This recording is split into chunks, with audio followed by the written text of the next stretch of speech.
नमस्ते नागपुर।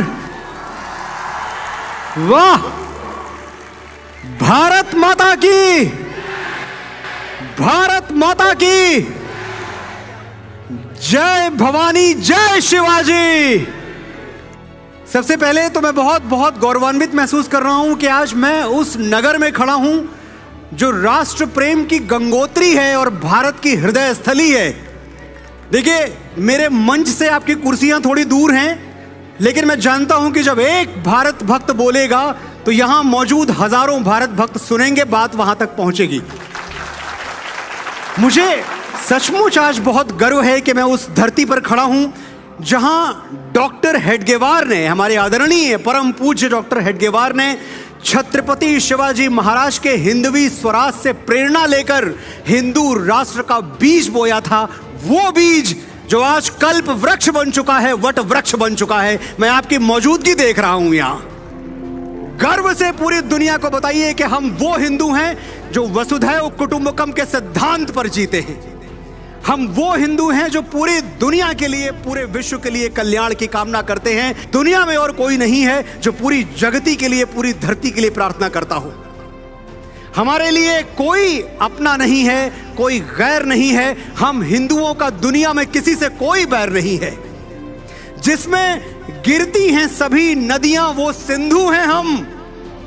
याद रखिएगा, परिभाषा दे रहा हूं आपको आज। आपसे कोई पूछे आप हैं कौन, ये परिभाषा याद रखिएगा कि जिसमें गिरती हैं सभी नदियां वो सिंधु हैं हम। सारी दुनिया को वतन कहते हैं, हिंदू हैं हम।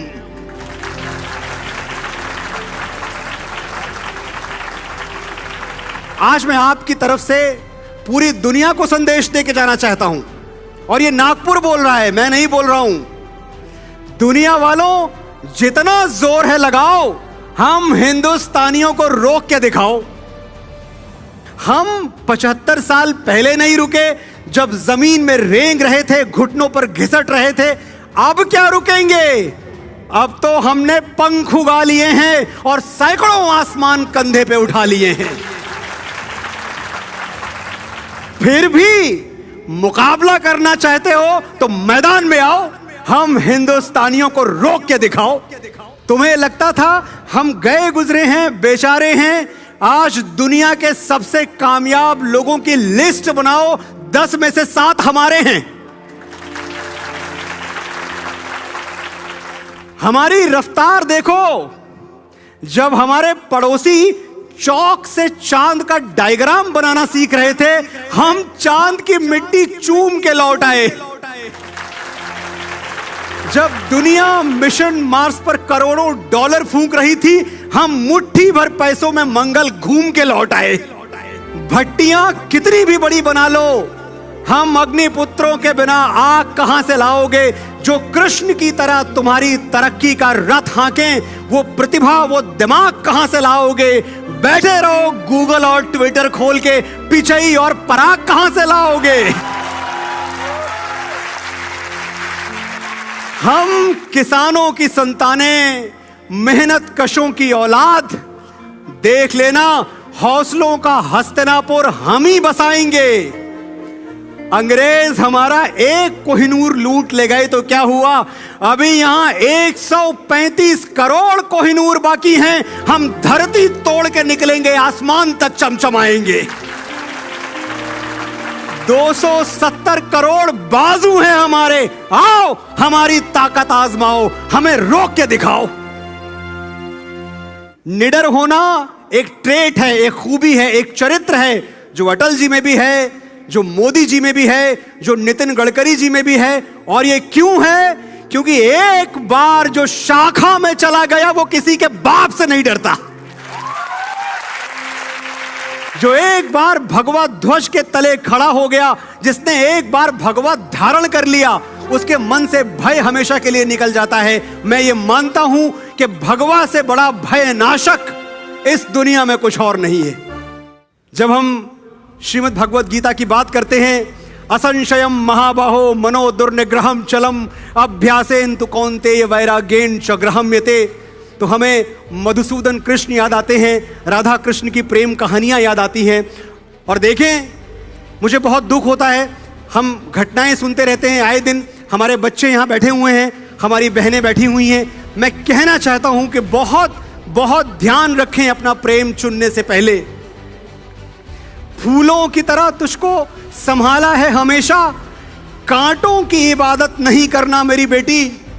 जितने भी पिता यहां मौजूद हैं आज इस सभागार में, मैं सबकी तरफ से उनके बच्चों को यह संदेश देना चाहता हूं बड़ी विनम्रता के साथ, बड़े दर्द के साथ, कि फूलों की तरह तुझको संभाला है हमेशा, कांटों की इबादत नहीं करना मेरी बेटी। 35 टुकड़े होके पहुंच जाए जो फ्रिज में, तू ऐसी मोहब्बत नहीं करना मेरी बेटी।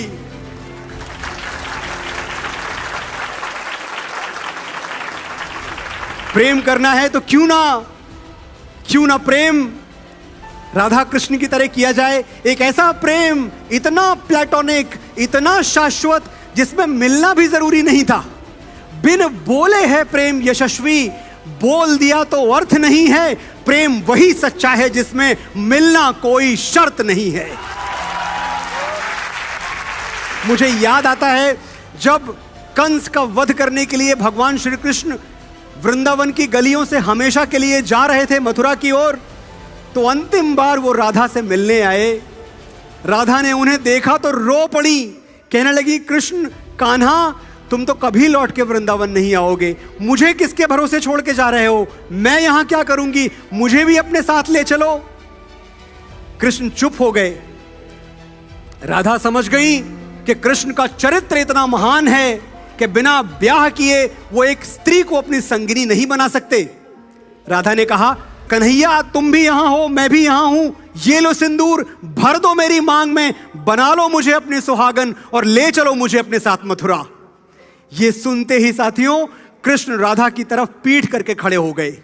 राधा का दिल फट गया, उनकी आत्मा रो पड़ी। वो कहने लगी, कन्हैया क्या मैंने अपने प्रेम को विवाह में बदलने की बात करके कुछ गलत कर दिया, कुछ अशुभ कह दिया, कुछ ऐसा कह दिया जो मुझे नहीं कहना था? मुझे क्षमा कर दो, एक बार देखो तो मुझे, पलटो तो मेरी ओर। कहां छुप गए कन्हैया, क्यों उस तरफ घूम गए? और कृष्ण पलटते हैं तो राधा क्या देखती हैं कि वो कृष्ण है ही नहीं, सर से पांव तक राधा हो चुके हैं। कृष्ण कहते हैं, राधा राधा, विवाह के लिए दो की आवश्यकता होती है, मैं और तुम दो कहां हैं, एक ही तो हैं। बताओ मैं किससे विवाह करूं, अपने आप से? हमें प्रेम सीखना है तो हमें भगवान श्री राम और मां सीता से सीखना चाहिए। ऐसा अद्भुत प्रेम, विश्वास की बुनियाद पर टिका हुआ प्रेम। आप याद करें कि जब मां सीता लंका में अशोक वाटिका में कैद थी, बंदी बना के रखी गई थी, उनको बंदी किसने बनाया था? लंकापति रावण ने, जो रोज आके कहता था कि सीता, इस यंत्रणा भरे जीवन से अगर तुम्हें छुटकारा चाहिए तो तुम्हारे पास एक ही उपाय है, मेरा प्रेम निवेदन स्वीकार कर लो, मेरी अर्धांगिनी बन जाओ, मुझसे विवाह कर लो, वरना तुम्हें छुड़ाने वाला इस अशोक वाटिका से कोई और नहीं है। सीता ये बात जानती थी कि रावण असत्य नहीं कह रहा, झूठ नहीं बोल रहा। ये वो व्यक्ति है, ये वो महाअसुर है जिसने ग्रहों नक्षत्रों को बंदी बना रखा है। और मेरे पति के पास ना तो राज्य है, ना ही उनके पास सेना है, वो मुझे कैसे छुड़ाएंगे? लेकिन विश्वास देखिए, बावजूद इसके रावण की आंखों में आंखें डाल के मां सीता ने कहा, मेरे पति मुझे लेने आएंगे, तेरा वध करेंगे और मुझे यहां से लेके जाएंगे, तू देखता रहे रावण। यह विश्वास था। और देखें, बैठी रही वहां अशोक वाटिका में प्रतीक्षा करती राम की। और जो विश्वास था, जिस विश्वास की बात मैं आपसे बार बार कह रहा हूं कि प्रेम के असली प्रतीक ढूंढें, मैं क्यों कह रहा हूं? जब हनुमान जी बजरंगबली राम की मुद्रिका लेके, अंगूठी लेके मिलने आए मां सीता से, तो उन्होंने कहा, मां क्यों यहां बैठी हो, मेरे कंधे पे बैठो, मैं आपको उड़ा के भगवान श्री राम के पास ले जाऊंगा, मुझे कौन रोक सकता है? और बात सही थी, हनुमान जी को कौन रोक सकता था? मां सीता भी जानती थी, लेकिन स्वाभिमान, एक सुहागन का स्वाभिमान, मां सीता ने कहा, हनुमान, रावण मुझे मेरे पति की चौखट से उठा के ले गया था, मैं उस चौखट पे वापस तभी जाऊंगी जब मेरे पति मुझे लेने आएंगे। माँ बैठी रही अशोक वाटिका में और मन ही मन शिकायत करती रही प्रभु राम से। माँ कहती रही कि राम पिया तुम्हें सिया बुलाए, विरहा का दुख सहा न जाए। पीड़ा देखें आप विरह की। राम पिया तुम्हें सिया बुलाए, विरहा का दुख सहा न जाए। जिन रातों में चांद निहारा, उन रातों की तुम्हें कसम है। और न बहने दो ये नैना, बरसातों की तुम्हें कसम है। पूछ रही हैं बिरहन आंखें, कब तोड़ोगे मेरी सलाखें। जिनसे धनुष तोड़ा था तुमने, उन हाथों की तुम्हें कसम है। आए गए कितने ही सावन सांवरिया, बस तुम ही ना आए। राम पिया तुम्हें सिया बुलाए, बिरहा का दुख सहा न जाए। आंखें मूंदी दरस तुम्हारा, आंखें खोली तुम ही प्रकट थे। आंखें मूंदी दरस तुम्हारा, आंखें खोली तुम ही प्रकट थे। धागे भर की दूरी नहीं थी, हम दोनों तो इतना निकट थे। मेरी सूरत देखे बिना जो पल दो पल भी तुमको बीते, व्याकुल होके तुम कहते थे, सीते सीते कहाँ हो सीते। कैसे दिलासा दूं मैं मन को, कौन सी भाषा में समझाऊं। लक्ष्मण रेखा लांग गई थी, विधि की रेखा लांग न पाऊं। मेरे तुम्हारे बीच में रघुबर, इतने पर्वत कहां से आए। राम पिया तुम्हें सिया बुलाए, बिरहा का दुख सहा न जाए। अब इसके बाद आप सबको पता है कि बात किसकी होने वाली है। चीते की चाल, बाज की नजर और बाजीराव की तलवार पे संदेह मत करना, कभी भी मात दे सकती है। भगवान परशुराम के बाद अगर ब्राह्मण कुल में कोई योद्धा जन्मा है तो महाराष्ट्र के इस पवित्र धरती ने जन्मा है। बाजीराव बलाड़ की बात कर रहा हूं मैं।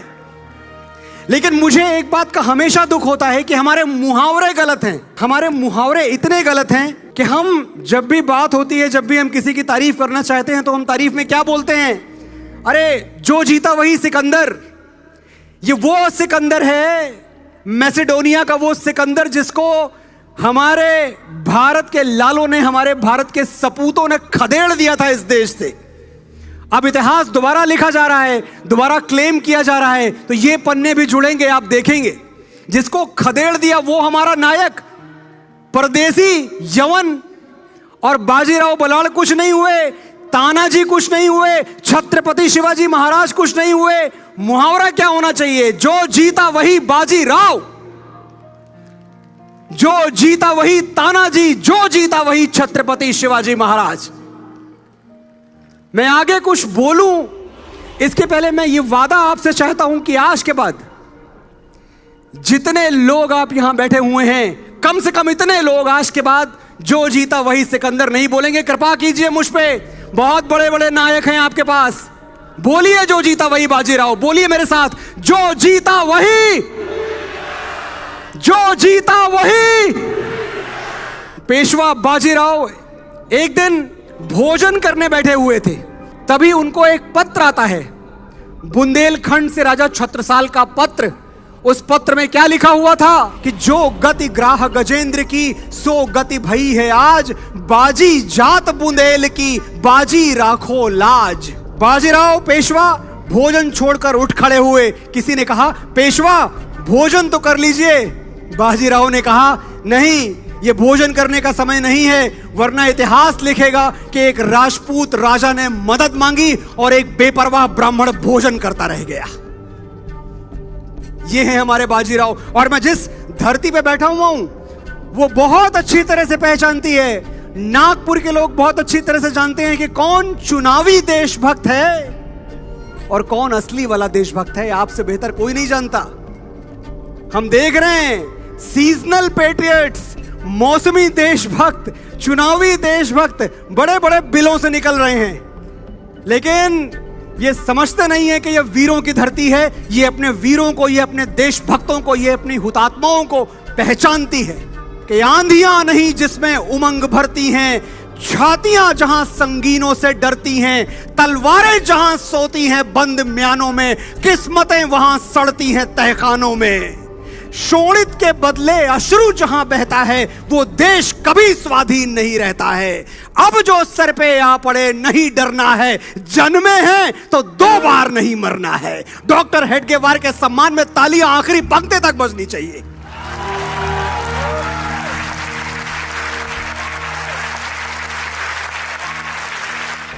हमारे फौजियों ने श्रीमद् भगवत गीता से सीखा है स्वधर्मे निधनम श्रेया। क्या सीखा है?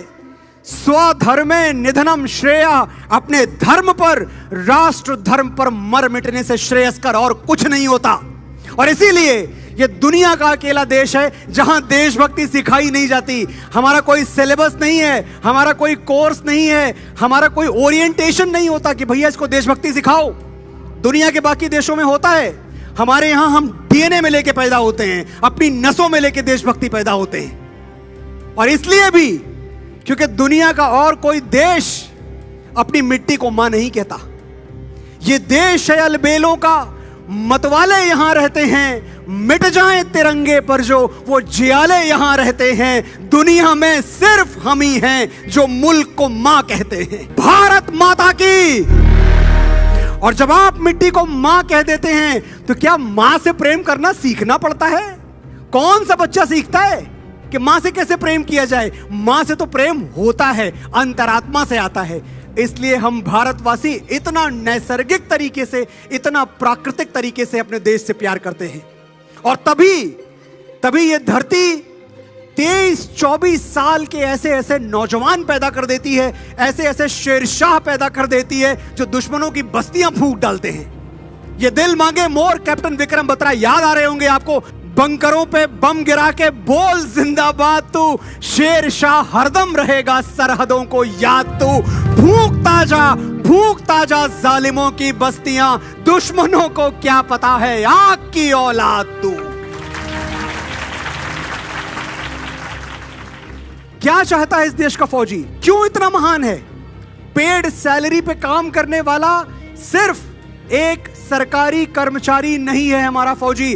कुछ लोग ऐसा सोचते हैं, मैं उनका रिकॉर्ड स्ट्रेट करना चाहता हूं। मैं जिस फिल्म इंडस्ट्री में काम करता हूं, एक दुर्बुद्धि नायिका वहां के कुछ दिनों पहले उन्होंने गलवान सेज हाय नाम का शर्मनाक ट्वीट किया था। मुझे थोड़ी देर के लिए बड़ी शर्मिंदगी हुई कि मैं जिस फिल्म इंडस्ट्री में काम करके अपनी रोजी रोटी चलाता हूं वहां ऐसा भी होता है। थोड़ी देर के लिए मैं शर्म से धरती में गड़ गया था। और मैंने उस दिन कहा भी था कि अगर आप ऐसे लोगों का बाइकआउट नहीं कर सकते तो फिर वो जो हैशटैग चलता है ना बाइकआउट बॉलीवुड, उसकी शिकायत करना बंद करो। बॉलीवुड का बाइकआउट तब होना बंद होगा जब आप गलत बातों का बाइकआउट करना शुरू कर देंगे। आप शुरू तो करें।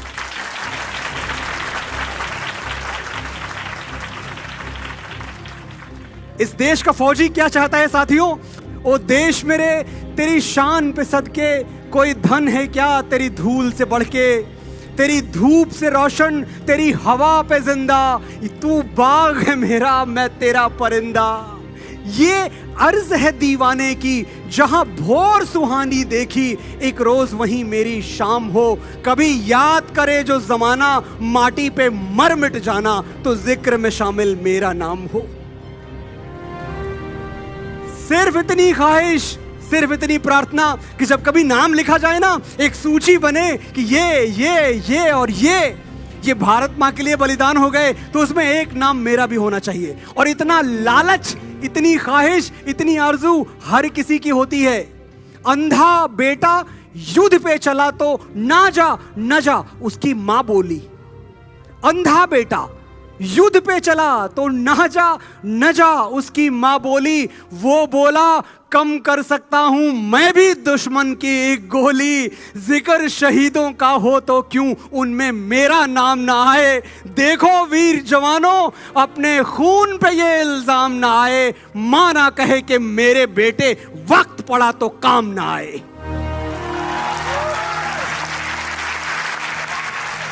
ये लोग जोड़ती हुई गोलियां अपने सीने में भर लेते हैं। अगर इनको जीवन के आखिरी लम्हों में, जीवन के आखिरी क्षणों में यह कहा जाए कि सुनो एक चिट्ठी लिख लो, इसके पहले कि तुम्हारे प्राण चले जाएं, इसके पहले कि तुम ये नश्वर संसार छोड़ के चले जाओ, भारत माँ के चरणों पे बलिदान हो जाओ, एक चिट्ठी लिखने का तुम्हें समय दिया जाता है। एक चिट्ठी लिख लो। तो वो चिट्ठी क्या होगी? मैं एक फौजी की अंतिम चिट्ठी, उसका अंतिम खत आपको सुनाना चाहता हूं, और मैं देखता हूं कि क्या ये बात पहली पंक्ति से आखिरी पंक्ति तक पहुंचती है। सरहद पे गोली खाके जब टूट जाए मेरी सांस, मुझे भेज देना यारों मेरी बूढ़ी मां के पास। क्या चाहता है फौजी? सरहद पे गोली खाके जब टूट जाए मेरी सांस, मुझे भेज देना यारों मेरी बूढ़ी मां के पास। बड़ा शौक था उसे मैं घोड़ी चढ़ूं, धमाधम ढोल बजे, तो ऐसा ही करना, मुझे घोड़ी पे लेके जाना, ढोलकें बजाना, पूरे गांव में घुमाना, और मां से कहना बेटा दूल्हा बन के आया है, बहू नहीं ला पाया तो क्या बारात तो लाया है।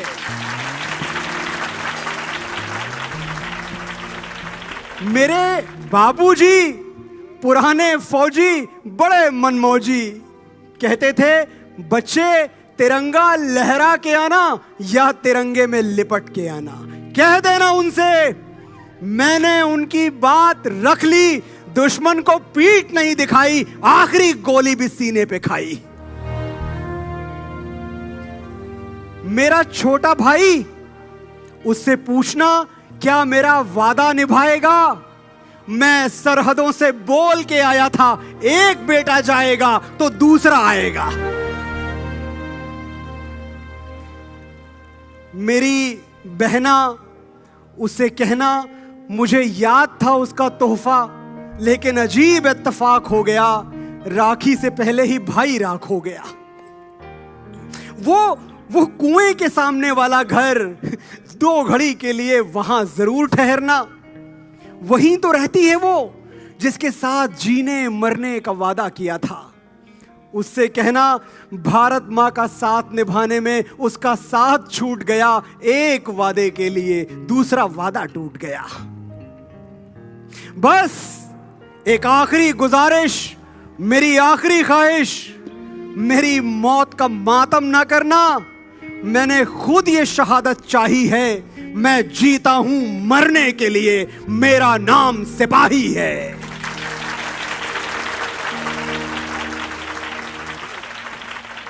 ऐ मां, भरोसा रखना अपनी संतानों पर, हम तिरंगा गाड़ देंगे आसमानों पर।